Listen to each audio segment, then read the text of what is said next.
Garis Dreamers di sini kali ini kita akan mereview dan analisis lengkap untuk One Piece chapter 1078 seperti biasa. Jadi pastikan kalian tonton video sampai habis ya, agar tidak ada informasi yang miss dan juga setengah-setengah. Karena ada beberapa bahasan menarik yang akan saya bahas secara lengkap di video ini. Karena One Piece itu tidak masuk akal, tapi akal bisa masuk. Nah mari tanpa basa-basi lagi, kita langsung saja wadaw.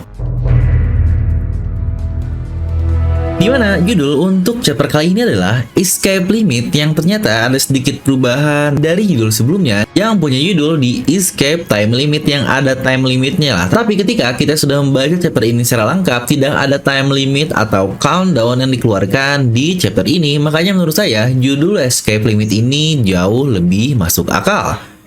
Di mana di cover story di sini kita melihat Judge yang akhirnya berjabat tangan bersama dengan Caesar di wajah sumringah dari keduanya nih, dan Germa pun akhirnya merayakan pesta atas terbentuknya bukan match alias Neo Match. Anjay, udah kayak bukan empat mata nih. Dan terbentuknya ini pun bisa menjadi hal yang sangat penting sekali yang akan kita bahas di pembahasan chapter ini ya. Jadi pastikan tonton lagi sampai selesai. Di mana chapter dimulai di gedung B lantai 2, yaitu keberadaan tim strong kita, Aka, Stussy, dan Jinbei.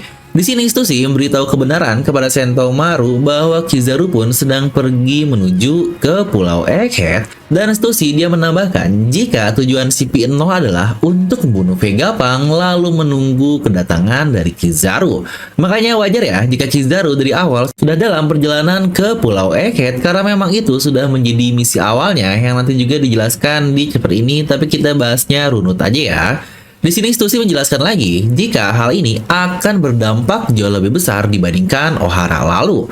Alasan pertama, karena diketahui Vegapunk mengambil penelitian terlarang dari Ohara dan dia pun melanjutkan penelitian tersebut yang bisa dibilang pengetahuannya jauh lebih banyak dibandingkan Ohara lalu.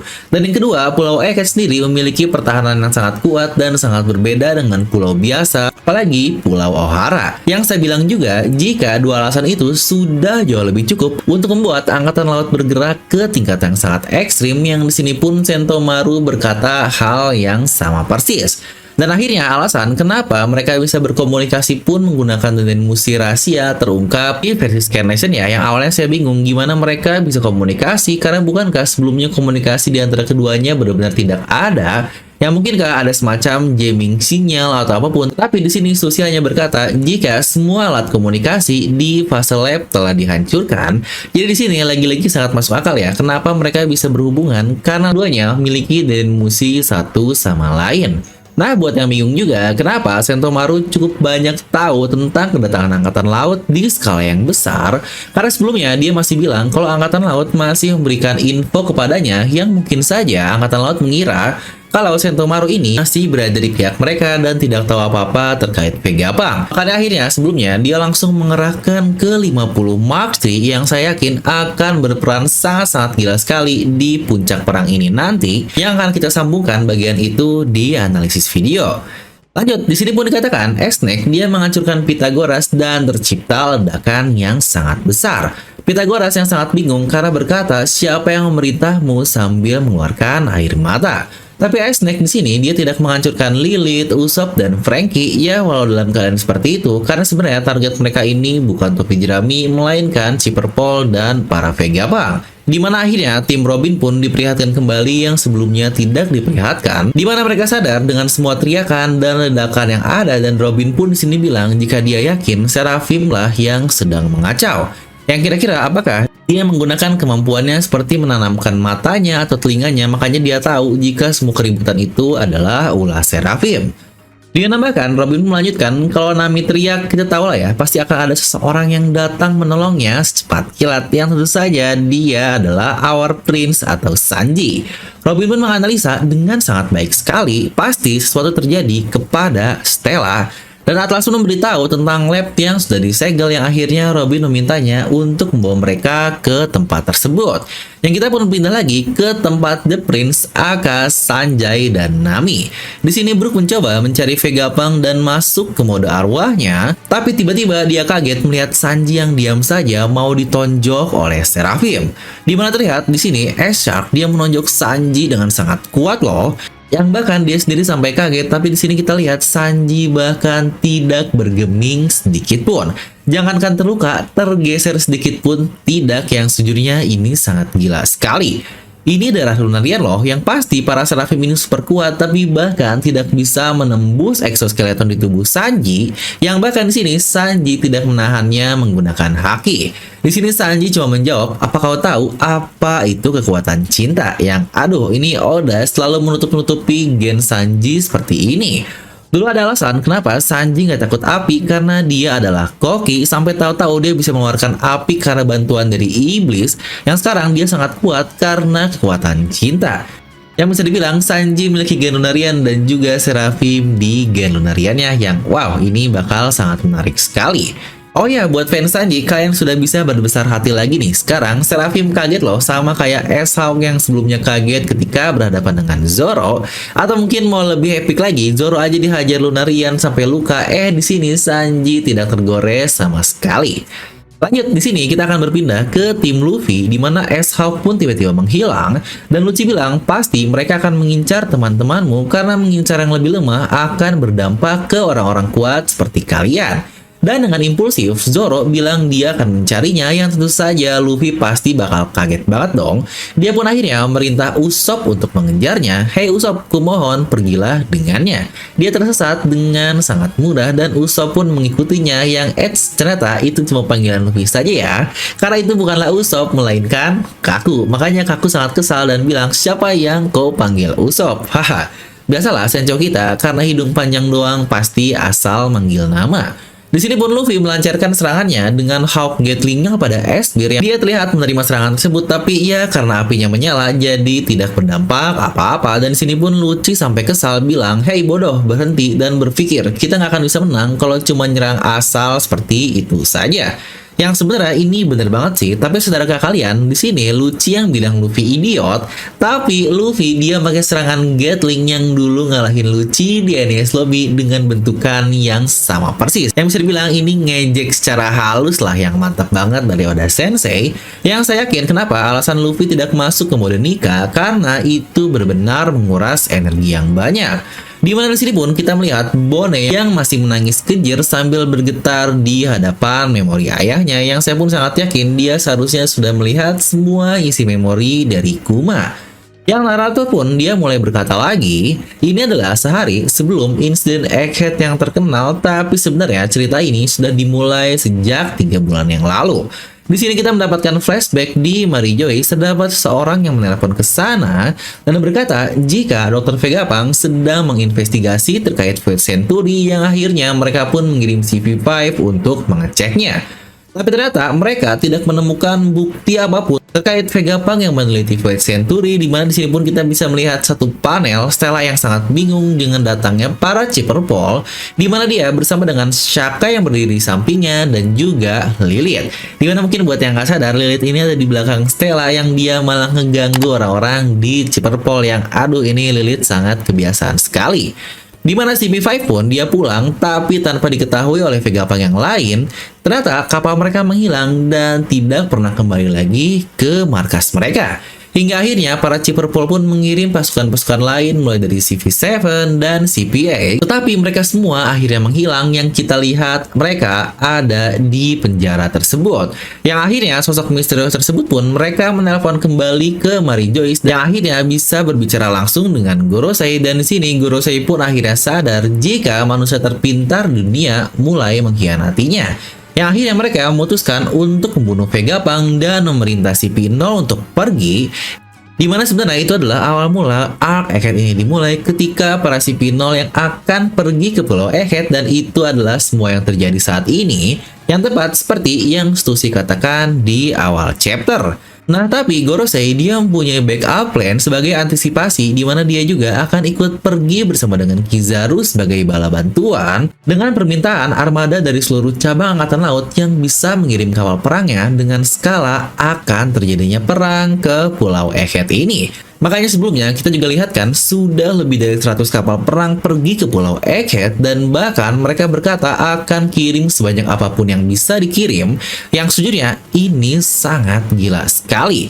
Dimana semua hal tadi adalah rencana awal yang sebenarnya sudah sangat matang sekali dan siap untuk dieksekusi. Tetapi terdapat satu masalah yang tidak terduga dan mengubah semua rencana itu, dan tentu saja di hari yang sama dengan mereka akan mengeksekusi Vegapunk, datanglah sebuah kapal yang berisi Sang Yonkou, Luffy, si topi jerami. Yang aduh anjir, ini baca bagian ini merinding banget guys, kacau banget nih bagian dari narator dan Oda Sensei. Dimana kita lihat reaksi yang sama seperti di chapter 1069 lalu, di mana Akainu yang sangat kaget lah karena ternyata ada Yonkou di sana, dan ingat juga kata-kata Stussy di chapter yang sama.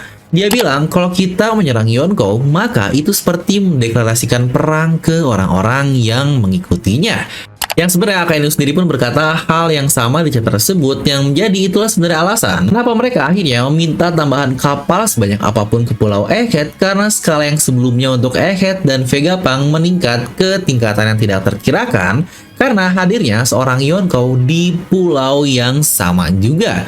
Itulah alasan kenapa narator pun berkata hal yang sama persis. Hasil dari insiden Egghead di hari berikutnya benar-benar membuat dunia ke titik yang tidak pernah mereka perkirakan sebelumnya. Yang ini pula sebenarnya akan kita bahas di bagian analisis ya.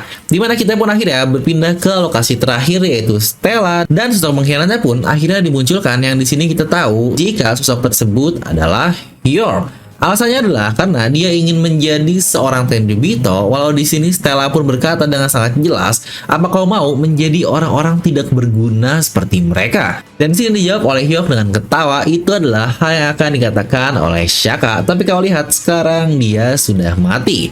Dunia ini hanya akan menjadi baik jika terdapat satu Vegapunk saja, dan boom, chapter pun berakhir dengan notes dari narator. Her desire has been revealed, atau hasratnya akhirnya terkuak. Dimana bukankah desire atau hasrat adalah arti dibalik nama York juga?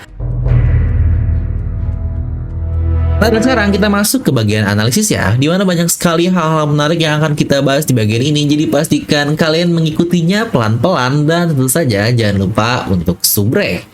Pertama, kita akan bahas mulai dari York terlebih dahulu, yang tentu saja lah karena dia menutup di chapter ini. Dialah sang impostor di Pulau Egghead, dimana banyak yang merasa jika kita sudah bosan dengan tema pengkhianat yang aduh bosan banget nih bang, Oda bikin pola yang sama mulu. Tapi saudara kalian, sebenarnya tema pengkhianat ini udah sering Oda lakukan sejak dulu, bahkan sebelum time skip. Tapi tentu saja agak tidak bosan Oda memberikan perspektif yang berbeda-beda dengan eksekusi yang sangat berbeda juga. Mulai dari Vivi di Badokwe Works, lalu juga pengkhianatan Robin dengan alasannya sendiri, bahkan Corazon juga yang dia seorang pengkhianat. Dimana pasti alasan kalian bosan dengan pengkhianat hanyalah dari Kanjuro di warna kuning saja kan?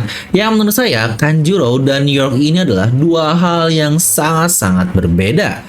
Untuk Kanjuro, kita sudah dikenalkan dia sejak lama sekali dari Dressrosa sampai flashback Oden, dimana build up-nya sangat dalam lah, beratus-ratus chapter sampai terungkap dialah sang impostornya.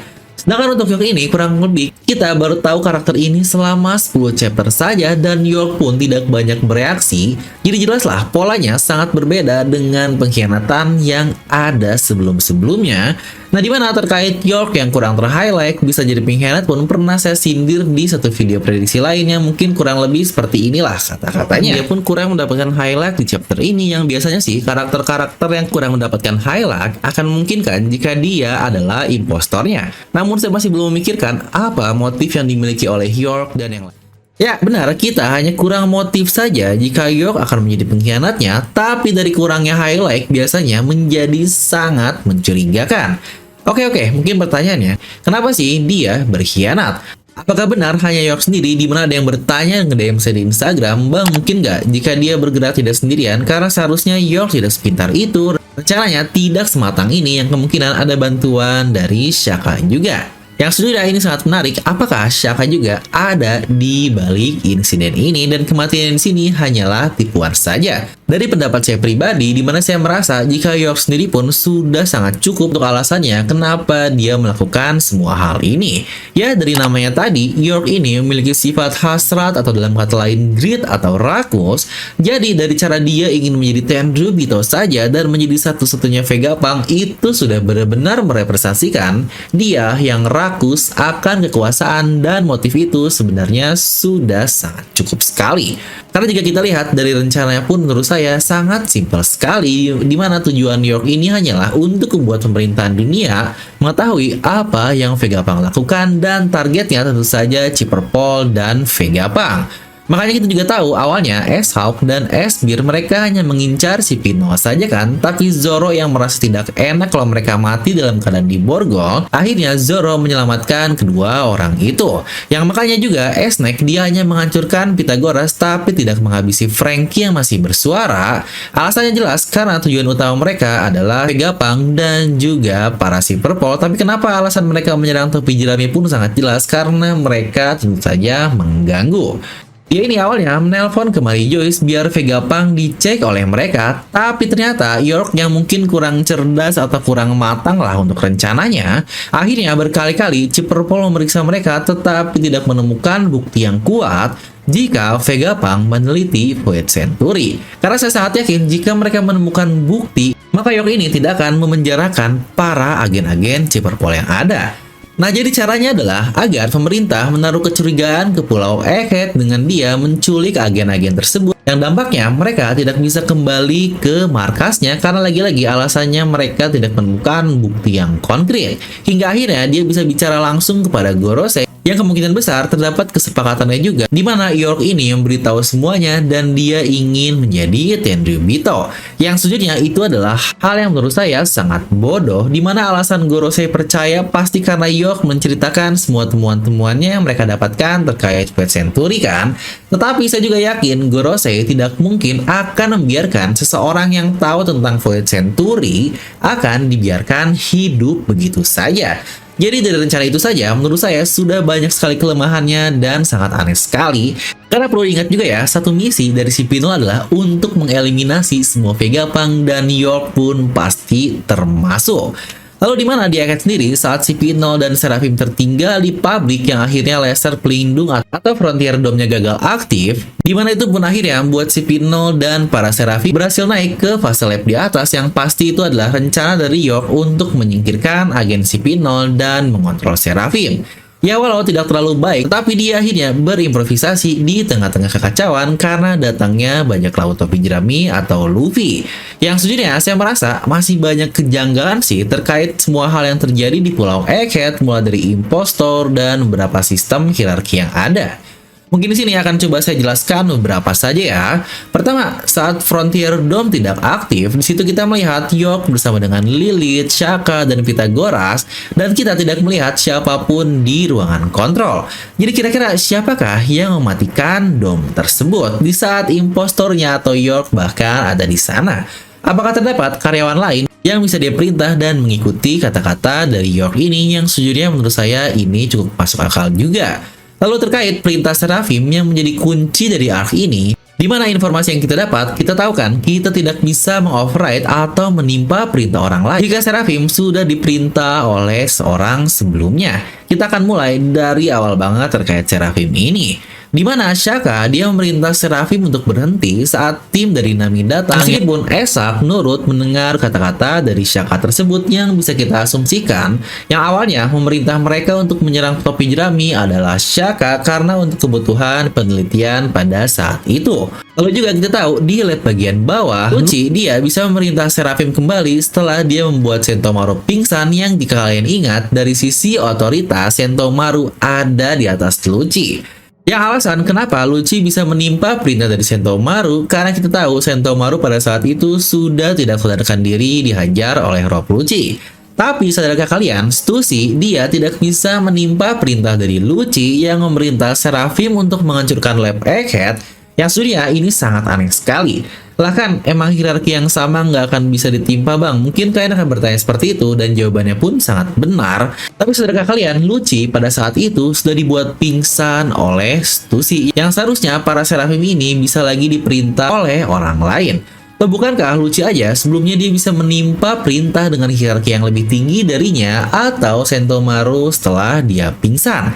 Nah, menurut saya itu adalah satu hal yang ambigu yang udah bikin terkait Seraphim di Arc Egghead ini yang semoga bakal terjawab lah di kedepannya karena hal ini bakal sangat penting terkait Bjork dan tentu saja teman-teman kita yang akhirnya berubah menjadi batu. Sebelumnya, Stella sendiri berkata jika mereka setiap hari selalu mensinkronisasikan otak mereka ke dalam pang record untuk terus mengupdate-nya. Dimana ini ibarat sinkronize data ke cloud lah di internet yang toh sama juga kan cloud dan Egghead yang ada di awan.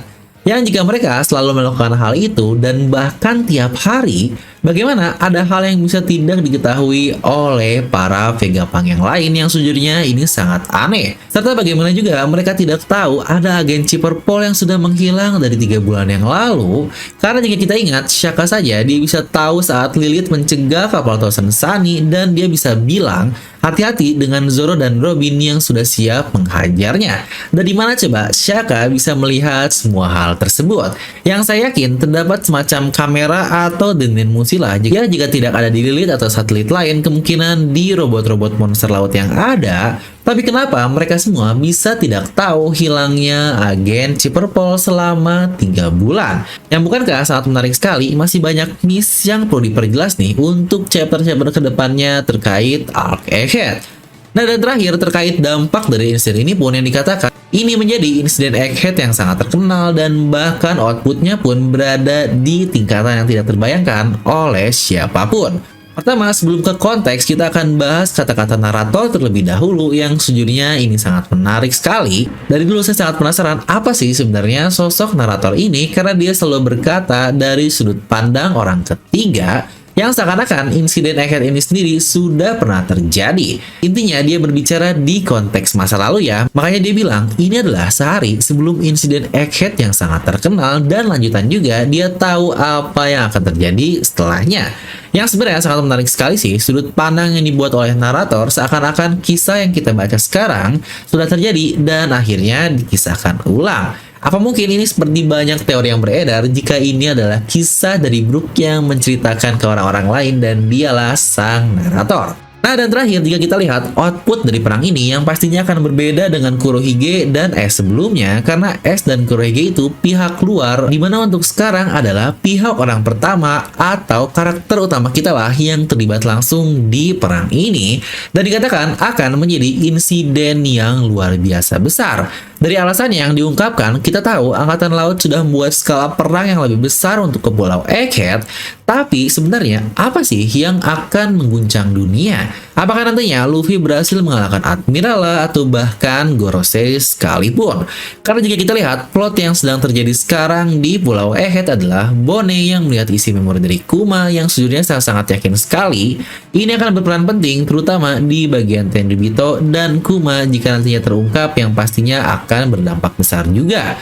Lalu juga hasil-hasil Void Century yang ditemui oleh Vegapunk pun pasti akan sangat penting sekali dan sisanya hanyalah si Pinol dan Topi Jerami saja yang berusaha menyelamatkan diri mereka. Dimana saya belum terlihat adanya dampak besar kecuali saat mereka benar-benar akan clash nanti, tapi untuk saat ini masih belum terlihat. Karena perlu diingat ya, yang saya bilang di awal, Mark III dikerahkan sebanyak 50 oleh Sentomaru, yang satunya saja sudah jauh lebih kuat dari manusia biasa. Mungkin reminder dikit ya, prototipe dari Pacifista saja membuat Luffy dan kawan-kawannya kesusahan di pre-time skip, dan sekarang versi jauh lebih baiknya yang pastinya dari ke-50 Mark III ini akan membuat kesusahan 100 kapal perang yang sudah akan datang.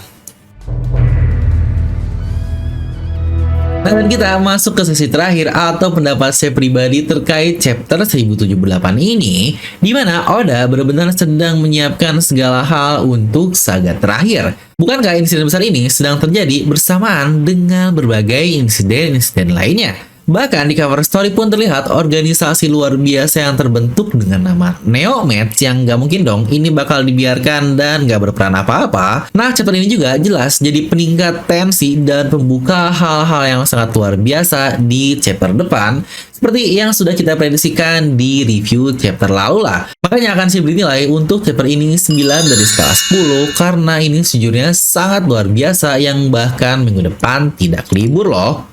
Ya, kalau chapter ditutup kembali ke Stella dan York sih, saya yakin chapter depan pasti akan melanjutkan ke hal-hal tersebut dan kemungkinan motif atau keanehan-keanehan yang terjadi di Pulau Egghead ini akan terjawab seperti yang kita bahas di bagian analisis tadi. Nah, kira-kira kalau menurut kalian, berapa nih nilai untuk chapter ini? Dan ngomong-ngomong, karena kita juga banyak kebahasan pemerintahan dunia di chapter ini yang kebetulan nih ada rilis dari desain Akainu aka Sakazuki Fleet Admiral kita. Mana nih tim Akainu masa mau kelewat satu momen yang mantap ini, dimana di masa launching akan ada diskon dari harga 150.000 hanya menjadi 99.000 saja. Yang tentu saja promo ini pun terbatas loh, hanya untuk 15 pembeli tercepat saja, dan untuk pembelian tentu saja sudah bisa COD dong, dan banyak juga gratis ongkir, yang bahkan tentu saja ada garansi return jika kalian tidak puas dengan desain yang kami berikan. Jadi jelaslah untuk hal ini nothing tulus banget, dan buat kalian yang ingin, kalian bisa langsung klik